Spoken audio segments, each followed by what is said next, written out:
You're about to meet the innovators and influencers who are restoring the judeo-christian foundations of our culture right here on the Patrick Coffin Show.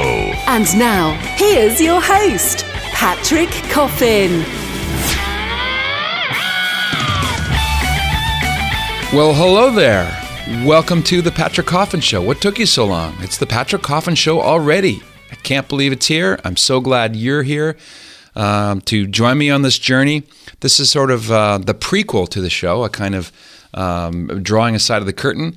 I want to say hi to you and let you know a little bit about me and tell you about the show's mission, the goal, the purpose, who it's really designed for, who's going to get the most out of it. And so thank you very much for joining us. I'm really happy to have you aboard for the adventure. Now that the show's up and walking around, hopefully it'll be soon running and you can tell more and more of your friends about it. So what's the podcast about? Well, it's going to be a show about culture and how to build a better one. And it's focused on understanding and embracing the ideas that went into making this country great, that great tradition known as the judeo-christian tradition, all the values, the ideas that underpin America and the West, and how to fix what is broken. If you look around, the DNA of the culture is kind of damaged. The foundations have got cracks in them. And I'm going to be interviewing people of two different kinds. One is a sage. Now, a sage is a kind of expert in the culture, someone with wisdom to dispense, someone who is a teacher, someone who's an influencer, someone who can wax eloquent about the foundation of the country and point out what went wrong and why and how to fix it. So these are kind of strategic thinkers, influencers, leaders. I just give them the nickname sages. There's many different ways to describe the people who give us great insights into what's happening to the culture, especially in the last two generations and where we go from here. And the other kind of guest is a survivor. What's a survivor? Well, it's someone who has stood up to the bullies of political correctness and the dictators of relativism, someone who's either paid the price or have a life lesson to distill for the rest of us and how to negotiate the ever-changing sands known as the culture as we have it now. So who am I? Well, I grew up in Halifax, Nova Scotia. I'm a maritimer, which means someone from the maritime eastern provinces of Canada. I came to the U.S. in 1994 to study at Franciscan University of Steubenville in Ohio. I then trekked west. I was recruited by a Hollywood production company where I did some work in creative development. Got to go to the Oscars in 1997 and hung out with people I'd never dreamed I would be interacting with. I graduated a couple of years later from the Act One program, writing for Hollywood, and I learned a ton there about story structure and the power of myth and how to tell a story properly and effectively. I have a great interest in the craft of storytelling, and I'll be talking more about films and the power of cinema as we go on. I happen to be a revert to the Catholic faith. I was raised, and then I rebelled, and then I returned to the Catholic faith. My folks are still there with my family on my side in Halifax. I've got nieces and nephews, and I really feel like a maritimer in my bones. And I wrote a book about my return to the faith, and it centers on the most controversial topic in the world. That is the teaching of the Catholic Church on sex and contraception and marriage. The book's called Sex au Naturel, What It Is and Why It's Good for Your Marriage. I also wrote a short ebook called Stay Cool When the Argument Heats Up, Proven Strategies for Calm Conversing. So my wife's side of the family are from Lima, Peru. I married a Latina babe. We have two Inca princesses here in beautiful Orange County and a cat named Boy King, the inestimable Boy King, our great gray striped tabby, Tummy Jing for short. What else? Well, in 2006, our family had to say goodbye to our daughter, Naomi. We lost a baby girl at age 15. Her name is Naomi Rose. She had a chromosomal condition, very rare one, called partial trisomy 9. To say the least, a very difficult trial. I don't recommend going through it. But in our case, it was also an experience of tremendous growth and consolation. Sometimes life throws you fastballs that are moving really quickly and you didn't see them coming. It's all a mystery, isn't it? Not only why does God allow bad things to happen to people, but also why does God allow good things to happen to anyone? It's very easy to shake your fist at heaven and say, why me? Why me when things go foul, when they go south?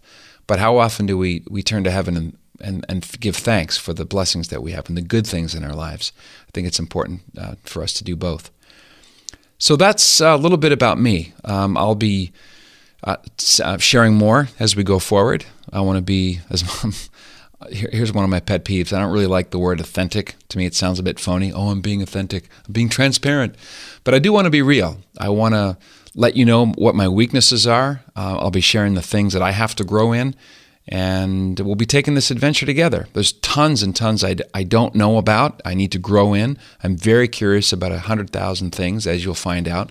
Very eclectic-minded as far as that goes. But above all, the mission of the show, another way to say it is that I want to do everything I can to recover the values that underpin America and the West. People who grew up missing the country of their childhood often feel hopeless. They feel like, well, now we have no roots. What happened to the stability of the past? And what happened to the country we grew up in?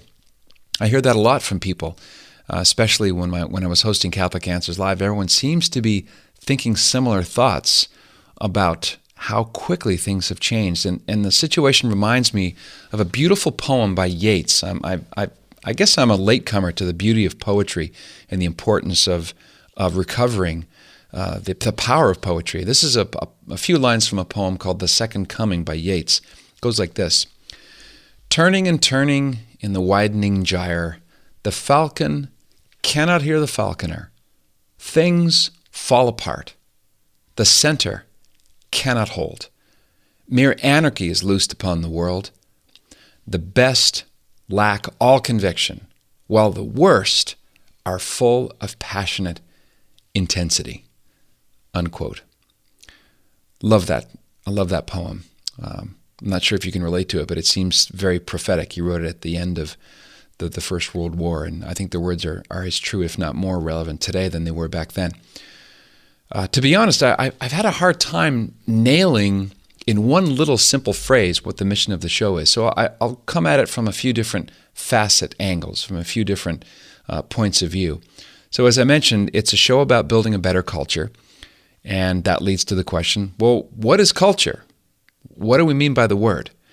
Well, culture is what we worship. The Latin word cultus means till or cultivate, but it also means worship. So the culture is the collective total of all the things around us, the things we don't challenge, the things that are really presuppositions. It shows up in our music, in our cuisine, in our dance, in our art forms, our morals, our laws, our manners, our public habits, all the traditions that make up who we are publicly. These are all external manifestations of internal principles. Does that make sense? So they're the visible forms, even though we don't really advert to them much, but they flow from the things we believe inside, the things we consider our highest value. So if our principles and values are all screwed up or neglected or replaced with radically different ones, then the moral environment, the social environment that surrounds us is certainly going to reflect that as well, just as sure as night follows day. I mentioned the sages and survivors. Those are really the two poles, people who have things to teach us from their own experience or from the cost that they've given. They've been willing to pay the cost to stay faithful to the judeo-christian tradition, which is increasingly coming under attack. Look how fast things have changed in this country. It's really astounding if you take a 10,000 feet above the runway look at the culture, say since the late 60s. I find listing social ills really boring, but bear with me because I think it's important to start by seeing things as they are and not seeing things as we wish they are. So with a cold eye of reality, we have to admit that a lot of the rot that we see comes from the fallout of that great nuclear bomb called the sexual revolution, the biggest failure in history. We're still dealing with its effects and its fallout. We've got a skyrocketing divorce rate. We have pornography mainstreamed. You know, the average age of exposure to hardcore porn is 11. Okay, we have a dictatorship of relativism.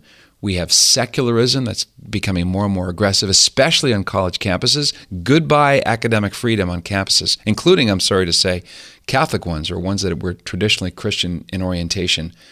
Very different from the college life that our parents and their parents, those who were blessed to have a college education. The rules are all different now. The environment's completely changed on college campuses.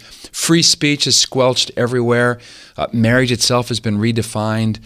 We have an unlimited abortion license. We have an extreme interpretation of the single reference by Thomas Jefferson to the separation of church and state. Heard that one before a million times? Well, a lot of folks think it appears in the Constitution. It doesn't. It shows up in a letter that Jefferson wrote to the Danbury Baptists. We'll touch that in a future episode, I promise. But I want to mention it because it's part of the ungluing of the structure of American society, and it's important to talk about that, as well as all the effects of removing prayer from schools, removing God from the public square, the presupposition that many people, especially in the mainstream media, have that science and reason are way stronger than faith and religion. This is a common meme. It's like an idea virus, and it happens not to be true. The truths of religion can be extremely important. In fact, they undergird the power of art. They undergird, ultimately, our culture because of what we hold to be our highest values. The truths that we're willing to go to the limit for, they are invariably tied to religious structures and a transcendent way of seeing the world. So the idea, however, that religion can somehow teach truth or that faith has a basis in reason, well, that's a bridge too far for a lot of secular folks. That is, theocracy's just around the corner. We'll talk about that silly myth of theocracy as well in a future episode. Another thing I want to tackle, and fortunately, there's so many examples of it that I'm never going to run out of material, and that is political correctness. Political correctness, one way to understand it is to describe it as the language of totalitarian thinking, in the way that it breeds fear, in the way that it tries to coerce people into a uniformity of thought. I'd love to do, in fact, I intend to do just a whole episode on the history of the term. Most people don't know where the term politically correct comes from. It's a fascinating one, and we'll talk about that as well. What else? Marriage, right. Or as we used to call it, the union of one man and one woman till death do they part, with openness to children through sexual union. That's what has been known as marriage for the past 3,000 or 4,000 years. And obviously it's come under increasing attack from various points of view and various agendae out there. We'll talk about how to strengthen marriage, how to argue about it in a way that's effective and non-argumentative, how to make marriages more durable, how to create home environments that are secure and happy for children who, after all, only have one childhood to live. What else? Movies. Very interested in the craft of storytelling and the power of movies and great television shows to shape culture. I'll be interviewing top screenwriters and critics and filmmakers of all stripes. I might even talk to an actor or two about the magnificent power of cinema and the effect of movies and TV on culture, on us, the effect on us, because we are the culture. All right, what else? Well, I'll be talking about the war on cops. I have a special place in my heart for law enforcement, for the brave men and women who walk into a combat zone every single shift, these amazing people who put themselves between you and I and the bad actors who would otherwise do us harm. So I'll be talking about the cop life and how to strengthen our brave men and women in law enforcement. What else? Well, I'll be talking about the Islamic threat from without. I'll be talking about ISIS, a.k.a. ISIL, sometimes called IS, sometimes called Daesh, formerly known as Al-Qaeda. If you think that the Islamic terror threat is some remote thing only involving folks, 10,000 miles away, think again. What else? Philosophy, right. I will be interviewing philosophers on how to argue without being argumentative. This is a constant theme of mine, the idea of being persuasive without being a total jerk about it, and how to think with consistency and logic. So I'll be picking the brains of great thinkers, and I will be forcing them. So imagine me grabbing them by the lapels and forcing them to translate their lofty thoughts into the level where I need it, which is about the 6th grade level. So if philosophy means the love of wisdom, you and I are going to grow in wisdom and love thereof. So I'm looking forward to that. What else? I want to talk about financial health. Now, I don't mean starting a business. I don't mean get rich quick schemes. I have nothing to sell. I'm not a shill for any other company. I'm really talking about the importance of simple things like a written budget.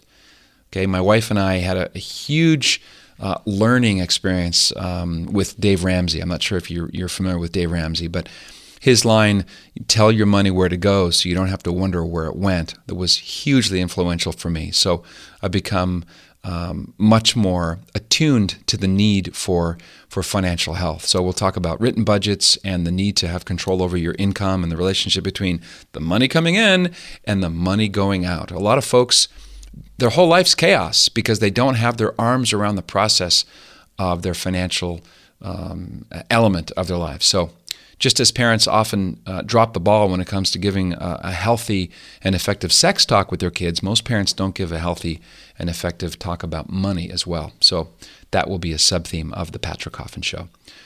What else? Well, I'm very interested in time management skills and productivity.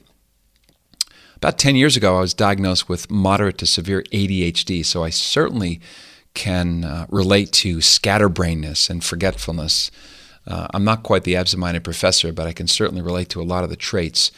And self-transformation and self-mastery are very important to me in gaining attention and productivity through planning. So that's one thing you can count on me to be a crash test dummy on. So all of this is a taste, kind of an entree, an intro, if you will, of what the Patrick Coffin Show is all about, what I'm going to deliver. I'm loading a few extra shows at the top here so you can get a greater taste of what's to come. I'm going to be throttling back the speed or the schedule rapidity, if you will, to once a week. I'm going to start off with once a week, and I want to hear from you on what you think so far. The website's patrickcoffin.media. You can find me on Facebook. You can find me on YouTube. But the main site that links to everywhere else is patrickcoffin.media. I'd love to hear your tips and tricks, your life hacks, your shortcuts, if you want to share what your journey's like, what your background is like. You know, you've probably heard the term happy wife, happy life. The opposite's also true. Happy life, happy wife. So if you're happy, your wife and your family are certainly going to reap the benefits of your happiness. So I hope and pray that the show brings you a huge amount of value. I'll do my best to keep the episodes around 30, 35-ish minutes long. I think that's a sweet spot. That's a good national average of commute time. So if a guest, however, has a lot to teach or a lot to share, I'll make them into a series, so you won't have to worry about having one long marathon show. Once in a while, that's okay, I think. If it's a really fascinating topic and they're just unspooling, I don't mind doing that. But I want to give you a consistent show, and it'll be once a week after this initial flurry of introductions is over. Same with topics, by the way. I'd like to do series. Is that a word? Yes, I dub it a word. Series of themes and subject matter that really doesn't lend itself to a single conversation. So I'll bring in guests who have expertise in one theme and make a series, say 4 shows in a row on one topic. And you'll find out more as I announce them going forward. But above all, here's my MO. I want to provide free content for you that is higher in quality than the stuff that other folks make you pay for. So if you agree, and you're having a good time, by all means, subscribe. You can give me a rating, a review, but more importantly, keep in touch. Again, the website is patrickcoffin.media. My Catholic content site is at patrickcoffin.net. And remember, while we're restoring the culture together, let's not forget to have fun. It's supposed to be a blast. And so I want to thank you as I say goodbye to this prequel edition of the Patrick Coffin Show. Thank you so much for giving me your most precious resource, which is your time. I value your time. I value mine. You've got other things to do with your time, so I thank you for saying yes to spending time with me. I am Patrick Coffin, and the website again, patrickcoffin.media. Be a saint. What else is there?